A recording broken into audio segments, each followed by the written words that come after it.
اعوذ باللہ من الشیطان الرجیم بسم اللہ الرحمن الرحیم وَمِنَ النَّاسِ مَن يُعْجِبُكَ قَوْلُهُ فِي الْحَيَاةِ الدُّنْيَا، اور لوگوں میں ایسے بھی ہیں کہ جن کی گفتگو کرنے کا انداز تمہیں اس دنیاوی زندگی کے اعتبار سے تعجب میں ڈال دے کہ بڑی زبردست گفتگو کرتے ہیں۔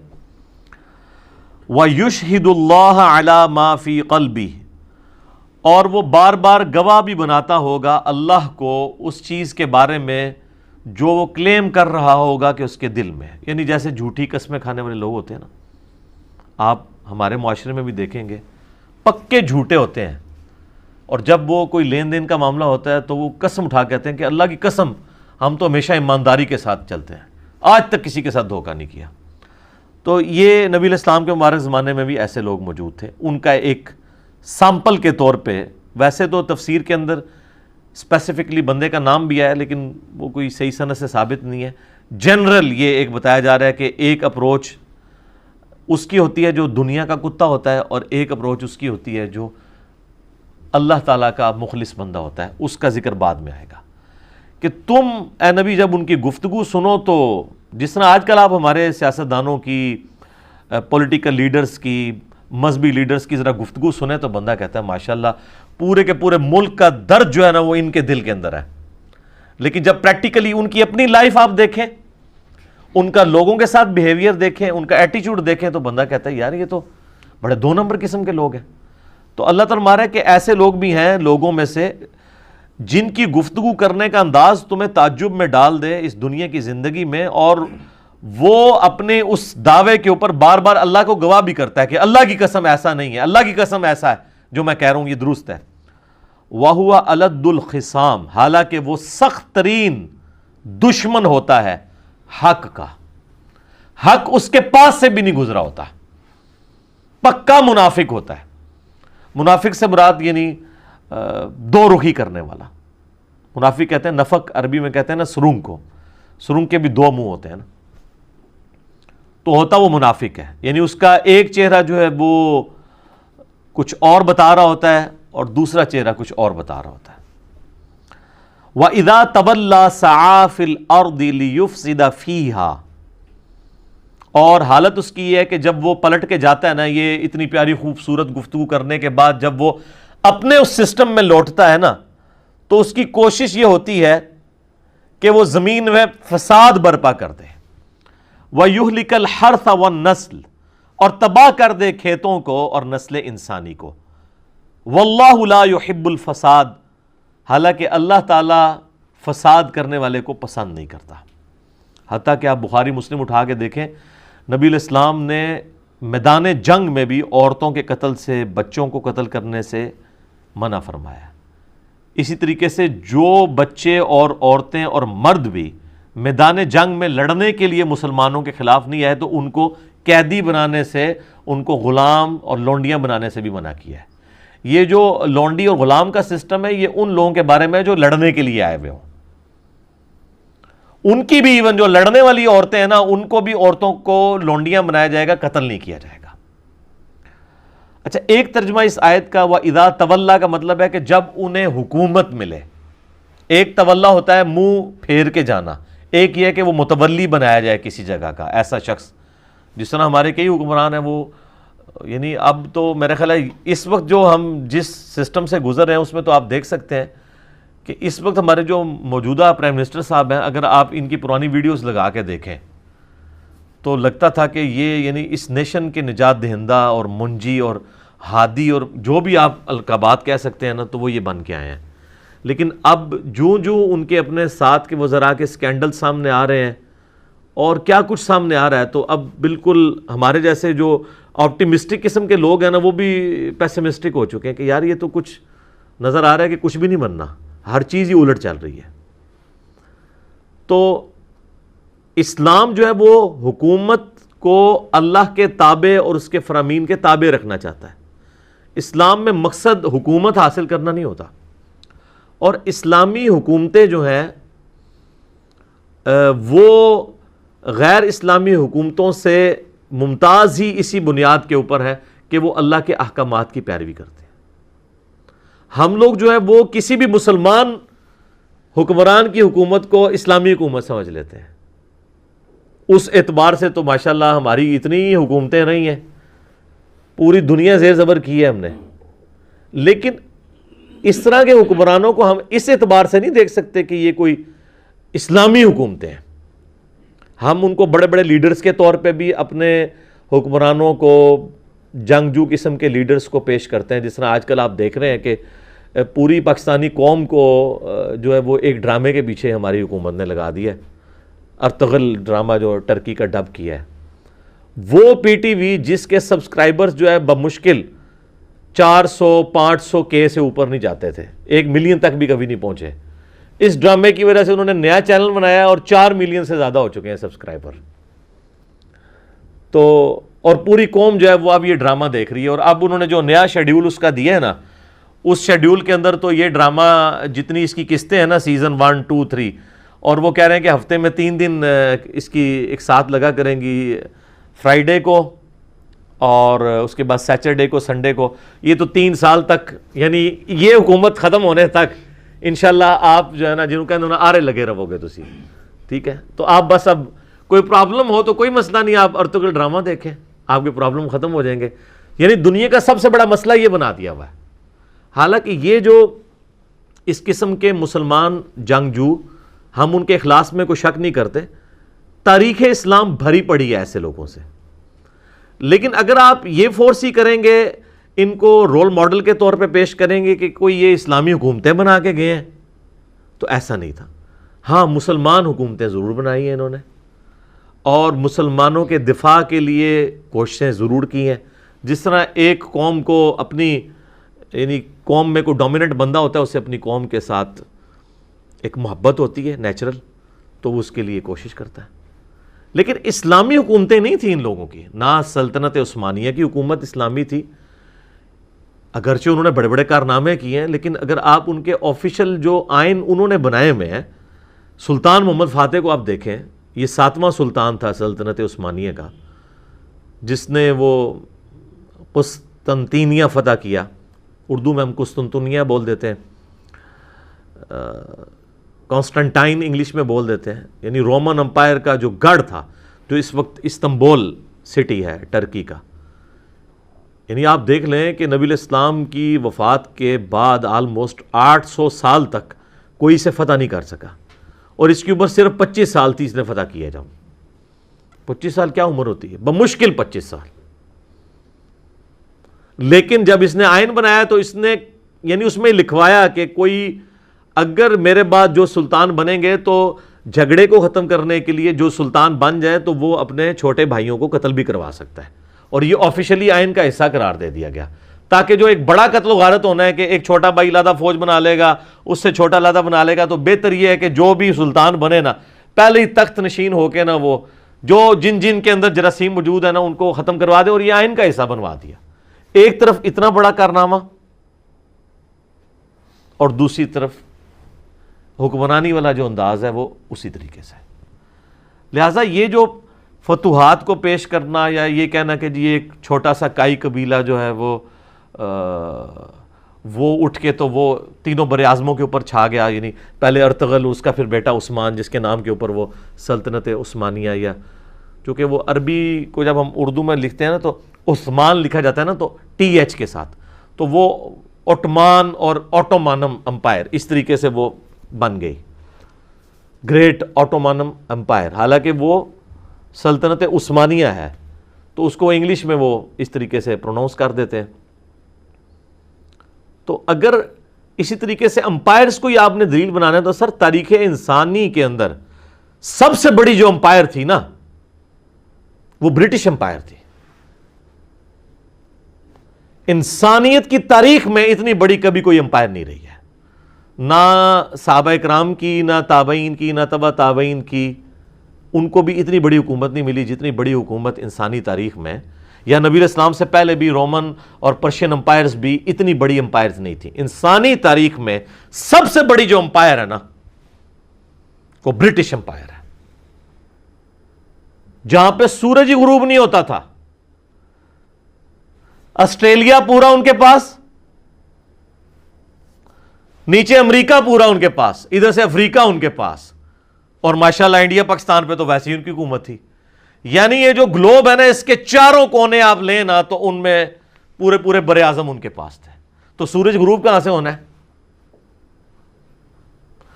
پاکستان، انڈیا، بنگلہ دیش کے ایگزیکٹ نیچے امریکہ ہے، اور آپ ادھر آ جائیں 90 ڈگری کے اوپر تو آسٹریلیا ہے، ادھر چلے جائیں تو افریقہ ہے.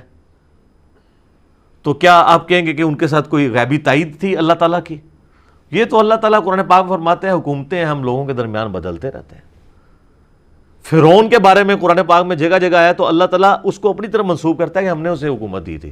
اس کا یہ مطلب نہیں کہ اللہ کی تائید تھی اس کی حکومت کو، مراد یہ ہے کہ وَتُعِزُّ مَن تَشَاءُ وَتُذِلُّ مَن تَشَاءُ، آزمائش کے لیے، کسی کو دے کے آزماتا ہے، کسی سے لے کے آزماتا ہے. اور سر برٹش امپائر تو پھر بھی سکیٹرڈ فارم کے اندر تھی نا، بیچ میں دوسری حکومتیں بھی تھی. رقبے کے اعتبار سے اس سے چھوٹی امپائر، لیکن انسانی تاریخ میں سب سے بڑی کانٹیگوس امپائر، متصل، کہ ایک طرف سے شروع ہوتی ہے اور دوسری طرف پہنچ جائے اور کوئی ملک نہ چھوڑا ہو، وہ تاتاریوں کی، منگولوں کی حکومت ہے. چائنا سے شروع ہوئے ہیں جناب وہ، اور جا کے مصر تک پہنچ گئے ہیں. ایسے انہوں نے 100 سال کے اندر پوری دنیا کو اس طرح چاٹ لیا ہے کہ میں یقین سے کہتا ہوں کہ اس زمانے کے لوگ سمجھتے ہوں گے کہ یہ یاجوج ماجوج ہے. کوئی شے نہیں چھوڑی. اور ان کے دور کے اندر مسلمانوں کے پاس ایک ملک کیا، ایک چپے کی حکومت بھی باقی نہیں رہی تھی، سوائے وہ مصر اور شام والا معاملہ. وہاں پہ بھی ہلاکو خان پہنچ گیا تھا، بس این اس ٹائم کے اوپر جو ہے نا ان کا پیچھے سے خان مر گیا تو وہ 3.5 لاکھ کی فوج لے کے واپس آ گیا اور 40,000 کا لشکر وہاں اس نے چھوڑ دیا.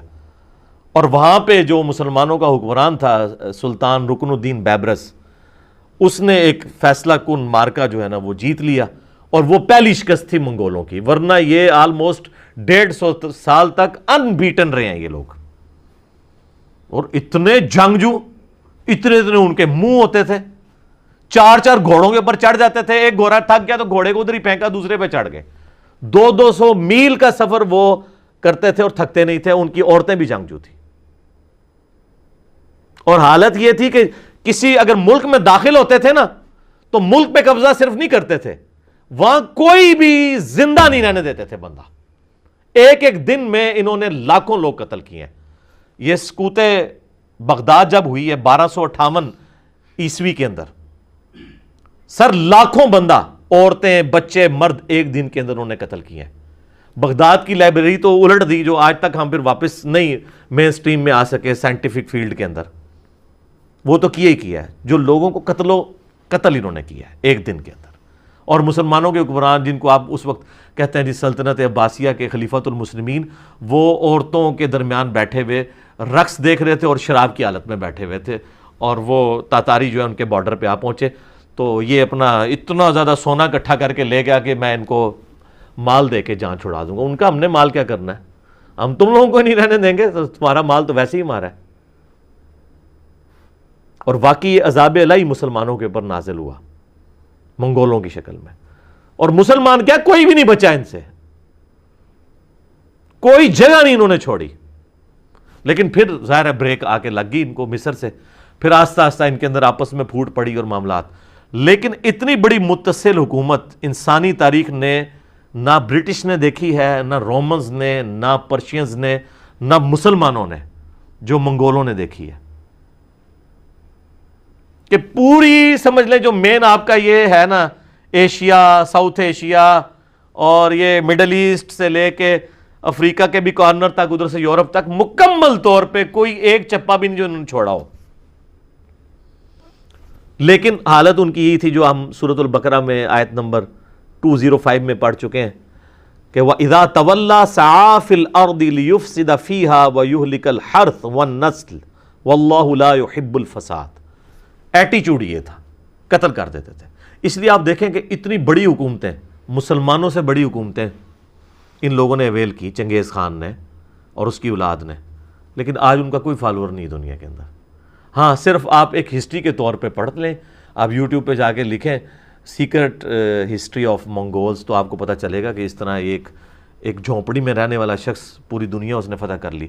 سکندر اعظم تو اس کے مقابلے میں چوزا بھی نہیں تھا، جتنی بڑی اس نے سلطنت فتح کی چنگیز خان نے، لیکن اثرات کوئی نہیں چھوڑے. لیکن دیکھیں مسلمانوں کے پاس ایک چپا بھی زمین نہیں رہی تھی. آج دیکھ لیں پھر دوبارہ 57-58 ملک ہیں مسلمانوں کے پاس. لیکن یہ نہیں ہوا کہ اسلامک ریولوشن ختم ہو گئی ہو. اسلامک ریولوشن چونکہ کتاب اللہ یعنی وحی کی تعلیمات کے اوپر ڈیپینڈنٹ تھی، ایک بڑی شخصیت جس نے انسانیت کے اوپر اثرات چھوڑے اپنے اخلاق کردار کی وجہ سے، یعنی محمد رسول اللہ صلی اللہ علیہ وآلہ وسلم، ہمارے ماں باپ ان پہ قربان ہو. تو اس طرح کا لیڈر تو ان ریولوشنز کے پاس تو کوئی نہیں تھا نا، جنگجو تھے. اور یہی چیز آپ علیہ السلام کو اور باقی جنگجوؤں کو اس میں فرق کرتی ہے کہ نبی علیہ السلام نے انسانیت پہ اثرات چھوڑے ہیں. اس لیے ہم کہتے ہیں کہ انقلاب وہ ہے جو نبی علیہ السلام نے برپا کیا ہے. آج دنیا کی ہر گلی میں آپ کو انقلاب نظر آتا ہے. آپ کے سارے حکمران آ کے ادھر آپ یہود و نصارہ بٹھا دیں، یہ سارے ملک یہود و نصارہ کو دے دیں، پھر بھی گلی گلی نمازیں ہوں گی، لوگ اللہ کو یاد کریں گے، لوگ قرآن پڑھیں گے. یہ ہے انقلاب. جو حکومتوں کے اوپر یا یہ ارطغرل ڈرامے کے اوپر ڈیپینڈنٹ نہیں ہوتے کہ اس طرح کرنے سے حکومت حاصل کر کے کہ آپ کو ریولوشن لے آئیں گے. ورنہ اگر حکومتوں سے ریولوشن آتی ہوتی تو منگولوں کی دنیا میں باقیات کیوں نہیں موجود ہیں کہ لاکھوں لوگ ان کے بھی فالوور ہوں؟ کوئی نہیں. برٹش بھی دیکھیں کدھر سورج ہی غروب نہیں ہوتا تھا. آج جناب پاکستان کے ایک صوبے جتنی جگہ ہے ان کے پاس، کیوں نہیں؟ اتنی ہے نا. کیا حالت رہ گئی ہے ان کی. لیکن انقلاب وہ جو نبی علیہ السلام نے برپا کیا. اس چیز کو ایمفسائز کرنا چاہیے. یہ یعنی یہ تلوار کے زور کے اوپر یہ کہنا کہ جی وہ اتنی فتوحات کر لیں، تو یہ تو بھائی میرے یہ تو فتوحات کچھ بھی نہیں ہے جو ٹرکس نے کی ہیں، جو منگولوں نے کی ہوئی ہیں، اگر یہی کرائٹیریا بنا لیا جائے. اور یہاں پہ دیکھ لیں جب ہم لوگوں کو کہا کرتے تھے نا یار یہ جو عمر سیریز بنی ہے سیدنا عمر کے اوپر، تو یہ دیکھیں آپ عرب والوں نے جو قطر والوں نے بنائی ہے، اہل سنت نے، یوسف القرضاوی حفظہ اللہ تعالی، آلموسٹ 90 ایئرز ان کی ایج ہے، وہ اس کے کنسلٹنٹ ہیں، اور ان کے شاگرد دنیا میں سب سے بڑے اسلامک ہسٹورین ڈاکٹر علی سلابی وہ اس کے کنسلٹنٹ ہیں. یہ وہ علماء ہیں کہ جن کے پائے کا کوئی عالم نہیں ہے دنیا میں، حدیث میں، تاریخ میں، قرآن کی تفسیر میں. یہ بڑے لوگ ہیں. مفتی اعظم قطر ہیں یہ یوسف القرضاوی صاحب. ان لوگوں کی کنسلٹنسی کے اندر یہ فلم بنی ہے جس میں ٹرو اسلامک ریولوشن دکھائی گئی ہے. اس وقت مولوی کہتے تھے جناب یہ کیا جی، یہ لوگوں کو فلمیں دیکھنے کا مشورہ دے رہا ہے. آج وہ سارے کے سارے مولوی صرف اس لیے کہ سلطنت عثمانیہ جو ہے وہ چونکہ فقہ حنفی پہ مبنی تھی، اب وہ ان ڈراموں کے فضائل بتا رہے ہیں. آپ دیکھ لیں بریلویوں کے، دیوبندیوں کا نام نہیں لیتا، سارے مفتی سامنے آ گئے اور وہ لوگوں کو ارطغرل ڈرامے کے فضائل و برکات بتا رہے ہیں کہ جی اس سے تو بڑا جناب وہ جو ہے دنیا پریشان ہے اس کی وجہ سے یہ کیا ہو گیا. سر دنیا کو کوئی فرق نہیں پڑتا. جس طرح آپ لوگوں کو پتہ ہی نہیں چلا کہ سوشل میڈیا کے ذریعے ہم آپ لوگوں کے گھروں کے اندر داخل ہو گئے ہیں اس دعوت حق کو لے کے نبی صلی اللہ علیہ وآلہ وسلم کی. آج آپ سب چیخ رہے ہیں لیکن آپ سے بات نکل چکی ہے. ہمارے پاس کوئی مسجد نہیں، کوئی مدرسہ نہیں، ٹھیک ہے، کوئی اسٹوڈنٹ نہیں اس طرح کے جو لانچ کر دیں. آپ کے ایک ایک فرقے کے 40-50 ہزار مدارس ہیں، لاکھوں میں علماء ہیں اور ملینز میں اسٹوڈنٹس ہیں. وہ سارے ہماری ویڈیوز دیکھ رہے ہیں، اکثریت ان میں سے. تو پریکٹیکلی تو حکومت ہمارے پاس تو کچھ بھی نہیں ہے. حقیقت بات ہے، ہم تو کسی مسجد میں امام تو بڑی دور کی بات ہے، ہمیں تو مقتدی کی حیثیت سے کھڑا ہوتے ہوئے ڈر لگتا ہے کہ ہمیں کہیں گے بھائی ادھر سے نکلو. لیکن بے تاج بادشاہ بنے ہوئے. کیوں؟ کہ وقت کو بھانپ لیا کہ اس وقت ضرورت کیا ہے. تو میرے بھائی اس وقت ارطغرل ڈرامے کی ضرورت نہیں ہے، لوگوں کو اس کتاب کے ساتھ جوڑنے کی ضرورت ہے، اس شخصیت کے ساتھ جوڑنے کی ضرورت ہے جس پہ یہ کتاب نازل ہوئی ہے. اس کو بھی اللہ تعالیٰ نے سورۃ البقرہ میں فرمایا نا، ھدی للناس وبینات من الہدی والفرقان. یہ کتاب وہ ہے جو انسانیت کے لیے ہدایت ہے، کسی ایک گروہ یا طبقے کے لیے نہیں. وبینات من الہدی، اور اس میں ہدایت کے روشن دلائل ہیں، والفرقان، اور یہ حق اور باطل میں تمیز کرنے والی کتاب ہے. اور صحیح بخاری میں حدیث ہے محمد فرق بین الناس، محمد صلی اللہ علیہ وآلہ وسلم بھی لوگوں میں حق اور باطل میں تمیز کرنے والے. تو آپ الفرقان اس کتاب اور یہ کتاب جو کتاب جس کو کہتے ہیں مجسم محمد رسول اللہ صلی اللہ علیہ وآلہ وسلم کی مبارک ذات، اس کے ساتھ لوگوں کو جوڑے، وہ ریولوشن ہے۔ حکومتیں حاصل کرنے سے کچھ نہیں ہوتا، فتوحات کرنے سے کیا ہوتا ہے؟ کچھ بھی نہیں ہوتا۔ باقی جو نیگیٹو اعمال ہیں وہ بھی چلتے رہے آپ کے سامنے کہ کیا کچھ یہ لوگ کرتے رہے۔ تو میں مجھے بڑے لوگ کہہ رہے تھے ابھی بائی چانس، چونکہ یہ آیات آ گئی سورۃ البقرہ کی، تو مجھے یہ ذہن میں بات آ گئی کہ یہ ڈرامے لگانا چھوڑیں اس قوم کے ساتھ، ٹھیک ہے نا؟ پوری قوم کو ڈرامے کے پیچھے لگایا ہوا ہے، اور جناب وہ جی سعودیہ والوں نے پابندی لگا دی ہے، جی اس سعودیہ میں تو ملوکیت ہے، ان کو اس سے کوئی غرض نہیں ہے، انہوں نے تو پابندی لگانی ہے نا، ٹھیک ہے؟ بات یہ وہ پابندی اٹھا بھی لیں تب بھی کوئی اسلام کی خدمت تو اس کے ذریعے کوئی نہیں ہو رہی ہے، ٹھیک ہے؟ سعودیہ کی حکومت کو تو ہم ویسے ہی کنڈیم کرتے ہیں کہ ہم تو کہتے ہیں کہ ٹرو اسلامک ڈیموکریسی ہونی چاہیے، یہ کسی خاندان کا کام نہیں ہے کہ وہ تلوار کے زور کے اوپر جو ہے وہ مسلط ہو جائے عوام الناس کے اوپر اور ان سے جینے کا حق بھی چھین لے، اور جو مسلمانوں کو جو مختلف مکاتب فکر کے لوگ ہیں ان کو اپنے اسکول آف تھاٹ کے مطابق دین پریکٹس کرنے سے روک دے۔ اس طرح تو نہیں ہونا چاہیے، علمی اختلاف کریں، آپ اجازت دیں سب کو، لیکن وہاں انہوں نے اسٹرکٹ کیا ہوا ہے سلسلہ۔ جس طرح یہاں پہ بھی آپ دیکھ لیں تو ہمارے ملک کے اندر بھی انڈکلیئرڈ تو ایک خاص مکتب فکر کی حکومت ہے نا، باقیوں کے لیے تو سانس لینا بھی یہاں پہ مشکل ہے، اس طرح وہاں پہ بھی یہی صورتحال ہے۔ تو وہ چھوڑ دیں ڈرامے۔ تو اب جو لوگ عمر سیریز کو، جو واقعی ٹرو ریولوشن تھی جس میں نبی علیہ السلام کی مبارک سیرت کو، صحابہ کرام کی قربانیوں کو فلمایا گیا ہے اور بڑی محنت کے ساتھ، اس کی مخالفت کرتے تھے۔ اچھا سعودیہ نے عمر سیریز کی بھی مخالفت کی تھی، وہ اس لیے کہ وہ کسی صورت نہیں چاہتے کہ ملوکیت خلافت میں کنورٹ ہو، ٹھیک ہے؟ وہ تو چاہیں گے کہ بھئی یزید اوپر ہو اور حسین نیچے ہو، نعوذ باللہ۔ لیکن اللہ نے جب اہل بیت کو سربلندی دی ہے تو ان سے تو کوئی نہیں وہ سربلندی چھین سکتا۔ صلوات بر محمد و آل محمد، اللہم صلی علی محمد و علی آل محمد۔ تو یہ آپ ان چیزوں کو، ان ڈراموں سے باہر نکلیں اور ریئل لائف کی طرف آئیں۔ تو اب وہ علماء جو کہتے تھے عمر سیریز نہ دیکھیں، اب وہ ارطغرل ڈرامے کے نا فضائل و برکات سنا رہے ہیں۔ وہ سارے علماء، بریلوی ہوں، دیوبندی ہوں، آپ دیکھیں اہل حدیث جو ہیں یا مخالفت کر رہے ہیں یا خاموشی اختیار کر رہے ہیں، ان کا تو مسئلہ سعودیہ ہے، ان کو تو اس سے کوئی غرض نہیں ہے کہ ڈرامے کے اندر کیا دکھایا گیا، ان کا مسئلہ کچھ اور ہے، کیونکہ انہوں نے تو عمر سیریز کی بھی مخالفت کر دی تھی، حالانکہ سیدنا عمر تو کامن پرسنالٹی ہے نا، تو وہ ان کا مسئلہ ڈیفرنٹ ہے۔ ادھر بھی اب وہ کہہ رہے ہیں کہ جی ہم نوجوانوں کو جناب وہ مشورہ دیں گے کہ جو فلمیں دیکھتے ہیں وہ یہ دیکھ کے سوئیں، چلیں یہی دیکھ لیں۔ تو سر اس کی بجائے نا ان کو بتائیں کہ آپ نے دیکھنا ہے نا تو آپ عمر سیریز دیکھیں، آپ نے دیکھنا ہے آپ اصحاب کہف دیکھیں، ٹھیک ہے جی، پیغمبر یوسف کے اوپر جو بنی ہوئی ہے ڈاکومنٹری وہ آپ دیکھیں، وہی مشورہ دینا، ٹھیک ہے۔ ادھر صرف چونکہ وہ اپنے ایک فرقے کو پروموٹ کرنا تھا کہ جی وہ چونکہ سلطنت عثمانیہ میں فقہ حنفی مکمل طور پہ رائج تھی، پھر ان لوگوں نے خانہ کعبہ شریف کے اندر 400 سال تک تقریباً 4 مصلے رکھے، یہ تو سعودی حکومت نے آ کے اٹھائے ہیں، یہ سعودی حکومت کا ایک ایسا کام ہے جو اپریشیٹ کرنا چاہیے۔ اور اب میں نے پیش گوئی کی ہے کہ قیامت تک 4 مصلے نہیں ڈال سکتے۔ کیوں؟ 4 کیسے ڈلیں گے؟ حنفی 2 ہیں، حنفی بریلوی اور حنفی دیوبندی، کس کا مصلہ ڈالے گا؟ اور ان کے اختلاف جو ہے وہ کس نوعیت کا آپ کو پتہ ہے۔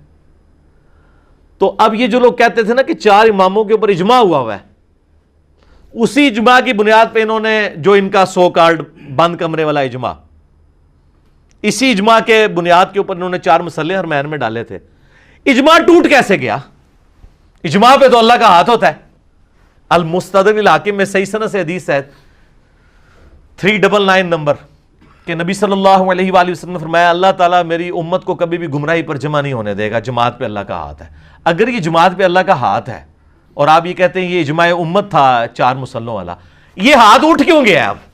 اور ایسا اٹھا ہے کہ اب دوبارہ ہوگا بھی نہیں، کنفرم کر، آپ دیکھ لیں، آپ ووٹنگ کروا لیں۔ دیوبندی بریلوی کیا یہ بھی ماننے کے لیے تیار نہیں ہوں گے کہ 1 سال مصلہ جو ہے وہ حنفی دیوبندیوں کو دے دیا جائے اور حنفی بریلویوں کو 1 سال دے دیا، اس پہ بھی تیار نہیں ہوں گے، کیونکہ ان کے بزرگوں نے جو اسلامی خدمات کر دی ہیں نا۔ اعلیٰ حضرت نے 1905 میں جو کتاب لکھی ہے حسام الحرمین، جس میں انہوں نے لکھا ہے کہ علماء دیوبند کے بارے میں کہ یہ لوگ بالاجماع اسلام سے خارج ہیں، مرتد ہیں، اور ان کے اسلام میں یعنی ان کے کفر میں شک کرنے والا بھی جو ہے نا وہ کافر ہے. تو واجب القتل لکھ دیا انہوں نے دیوبندیوں کو کروڑوں کو. اور اس کے جواب میں جب 1906 کے اندر خلیل احمد سہارنپوری نے اس کتاب کا جواب دیا تو لکھا المہند علی المفند کتاب لکھی. اس کے اندر انہوں نے لکھا کہ احمد صاحب بریلوی اور ان کی جماعت پورا ایک شیطانی لشکر ہے جو ہم علماء دیوبند رضی اللہ عنہم پر حملہ آور ہو گیا. 14ویں صدی کے مولوی رضی اللہ عنہم. تو جب اس لیول کا اختلاف ہو تو ایک مسلح حنفی ڈال سکتا ہے؟ تو یوٹیوب پہ میرا ایک کلپ دیکھ لیں، خانہ کعبہ میں 4 مسلح. کیا امام کعبہ حنبلی ہیں؟ تو آپ کو پتہ چل جائے گا. اب یہ منہ چھپاتے پھرتے ہیں، کہتے ہیں نہیں وہ بس وہ حکمت کے تحت اٹھا دیے.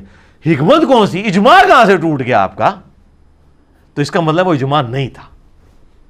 اجماع نہیں ٹوٹا کرتا، اجماع اور نہ اجماع بدلا کرتا ہے. اجتہاد بدل سکتا ہے، اجماع نہیں بدلتا. اجماع چلتا ہے اسی طریقے سے، اجماع کو کوئی نہیں توڑ سکتا. تو بات کہاں سے کہاں نکل گئی، میں نے بائی چانس اس کے اوپر ڈسکشن کر دی ہے کیونکہ کئی لوگ ہم سے رابطہ بھی کر رہے تھے جی اس ڈرامے کے اوپر کیا ریکارڈ کروائیں جی، کچھ کراؤ جی ڈرامہ لایا تو نال چھوڑ دو. اللہ کے بندے اس ڈرامے نو چھوڑو، تسی کتاب و سنت کی تعلیمات کی طرف آئیں اور نبی صلی اللہ علیہ وآلہ وسلم کی مبارک ذات کے ساتھ لوگوں کو چھوڑیں. ٹھیک ہوگا جی.